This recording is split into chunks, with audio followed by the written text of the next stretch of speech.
talks about there are players that can exist in a market like this or shouldn't exist in a market like this. Do you believe there are players that can't thrive in Toronto because of the nature of Toronto? I think it does have an effect on some players, but maybe a little bit overblown. Is that from the point of view that it's so hard, or from the point of view that it's a great place when you're going well? From the point of view of a lot of point of views, but mainly because some guys listen to the radio or read the paper a little more than others, and I always find that I was just so busy that you don't really have a chance to listen or hear everything. You're kind of in your own world here, right? And when you're a fan, you can't get enough. So once you're on the inside, you strive and you're focused on what you have to do, and some of the other things you just don't hear. Players often say, I don't read the paper, I don't listen to the radio. Have you ever met a player where that was actually true? No. We all, listen to the radio at some point, and the talk radio, and read the paper, but I always tell the young guys, only read it when you have a good game.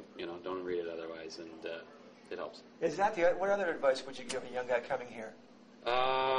Just enjoy it. It's like Broadway for hockey. It's the hockey mecca, and enjoy every minute of it. How do you make that jump at this stage in your career to be a guy who's expected to carry the ball to being a guy who sort of is asked to carry the ball periodically? It's a different challenge, isn't it? It's a different mindset, no question. But I was able to do it and enjoy it in Calgary, and Mika was a great guy and is a great guy.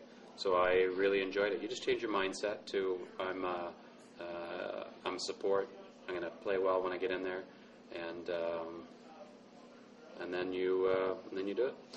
It's really important for a backup goalie to be a good guy too, isn't it?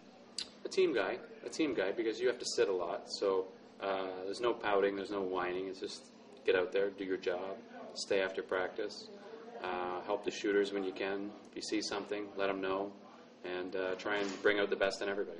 Do you sometimes let a guy who's come up and score on you just to get him feel better in practice? I'll certainly tell him what his strengths are. If a guy has a particular shot that is tough to stop or is a little tricky, you say stick with it. Don't change anything, or maybe you want to try this. And I always feel like it'd be helpful, not only to the other goalie but to the players also.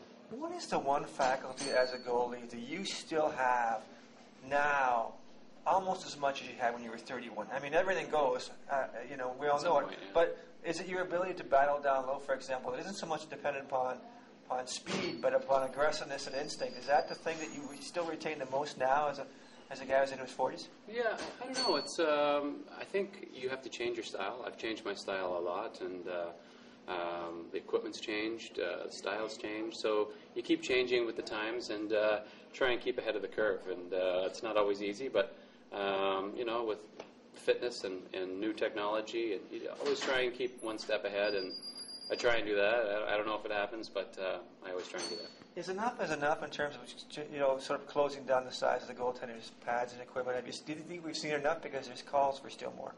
Yeah, and it's an ongoing process, and the goalies and goalie coaches have gotten better, and the techniques have gotten better, and the equipment's gotten lighter, so the goalies look better and faster because the equipment's so light. And I used to be a medium to large size goalie, and now I'm a small goalie. So the game's changed in that respect, but certainly there has to be rules and regulations.